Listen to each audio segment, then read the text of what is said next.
అవినీతికి పాల్పడినందుకే వైఎస్ జగన్ కు supreme court bail నిరాకరించిందన్న Botsa వ్యాఖ్యలపై నిప్పులు చెరిగారు షర్మిల. కాంగ్రెస్ టీడీపీలు కుమ్మక్కయ్యే వైఎస్ జగన్ పై కేసులు పెట్టారని షర్మిల అన్నారు. మీకు నిజంగానే జగన్మోహన్ రెడ్డి గారి మీద ఎందుకు కేసులు పెట్టారో తెలియదా? గులాం నబీ ఆజాద్ గారు మీ పార్టీ నాయకుడే స్వయంగా చెప్పిన మాటలు మీకు గుర్తులేవా? జగన్మోహన్ రెడ్డి గారు కాంగ్రెస్ పార్టీలోనే ఉంటే ఈ పార్టీకి ఏ మంత్రో ఏ ముఖ్యమంత్రి అయిపోయేవాడు.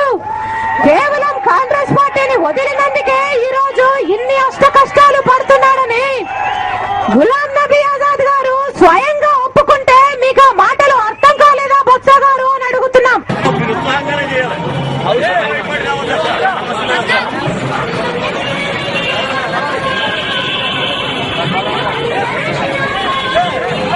పశ్చిమ గోదావరి జిల్లా ఎస్ ముప్పవరం నుంచి 168వ రోజు పాదయాత్ర ప్రారంభించారు షర్మిల.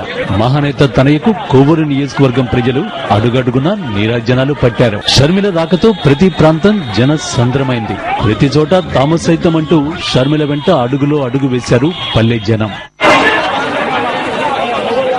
పాదయాత్ర ఆద్యంతం మహిళా ప్రభంజనం కనిపించింది. షర్మిలతో కరచాలనం చేసేందుకు మహిళలు, పిల్లలు, యువకులు ఉత్సాహం చూపించారు.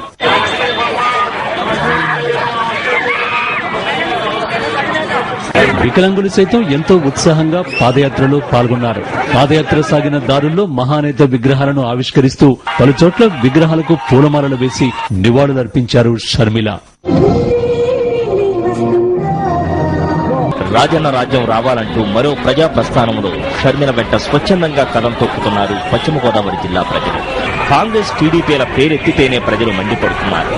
జనమందరూ కూడా వైఎస్ రాజశేఖర రెడ్డి చంద్రబాబు నాయుడు పరిపాలన చూశారు. తర్వాత రాజశేఖర రెడ్డి గారి పరిపాలన చూశారు. ఆ రాక్షస పరిపాలన చూశారు. ఈ రామరాజ్యం పరిపాలన చూశారు. అయితే ఇప్పుడు కిరణ్ కుమార్ రెడ్డి పరిపాలన కూడా సేమ్ చంద్రబాబు నాయుడికే ఈక్వల్ గా కనపడుతుంది. ప్రజలకు అంకితమైనటువంటి కుటుంబం అండి. ఆ కుటుంబం పట్ల మాకైతే చాలా జాలి ఉన్నదండి. ఊరూరు కదిలింది ఉరుకుల్ల మీద షర్మిలమ్మ పాదయాత్ర ఈ రంగా మిట్ట మధ్యాహ్నపు ఎర్ర టెండల్లో కక్షగట్టిన సూడి గుండాల దాగి. ఎన్నికలు ఎప్పుడొచ్చినా వైఎస్ఆర్ కాంగ్రెస్ పార్టీ ప్రభంజనం తప్పదంటున్నారు. రాజశేఖర రెడ్డి గారు లాంటి పరిపాలన మళ్ళా జగన్ అన్న ఒక్కడే తీసుకొస్తాడని ప్రజలు దృఢ నిశ్చయంతో ఉన్నారు. జగన్మోహన్ గారిని జైలుకి వేసాక మళ్ళీ గడ్డం గీయకూడదని మళ్ళీ మొక్కుకున్నానండి. ఆ బాబు వచ్చేదాకా గడ్డం తీరేది. వైఎస్ఆర్ ప్రతి ఆశయాన్ని నెరవేర్చే సత్తా జగన్కే ఉందంటున్నారు ప్రజలు. వైఎస్ఆర్ చేసిన మంచిని మరవమంటున్నారు ముస్లింలు. 4% రిజర్వేషన్లనిచ్చి తమ జీవితాల్లో వెలుగులు నింపిన మహానాయకుడని కొనియాడుతున్నారు. వైఎస్ జగన్ కు సంపూర్ణ మద్దతు ప్రకటిస్తున్నారు. ఫీజు రీయింబర్స్మెంట్ చేకూర్చేయు వారి మాటలోనే వినండి. మా బాబుకేమో బీడీ చేశాడు. 7 సంవత్సరాలు ఖాళీగా ఉన్నారండి. ఉద్యోగం ఇచ్చారు, స్కాలర్షిప్లు ఇచ్చారు, మా మనవరాలకి కట్టారు. చాలా బాగా చేశారు. మా అమ్మగారికి 500 పింఛన్ ఇచ్చేస్తున్నారు. మా పాప ఇంజనీరింగ్ చదువుతుందండి. మా వైఎస్ఆర్ రాజశేఖర రెడ్డి గారి ద్వారాగానే చదువుతుందండి.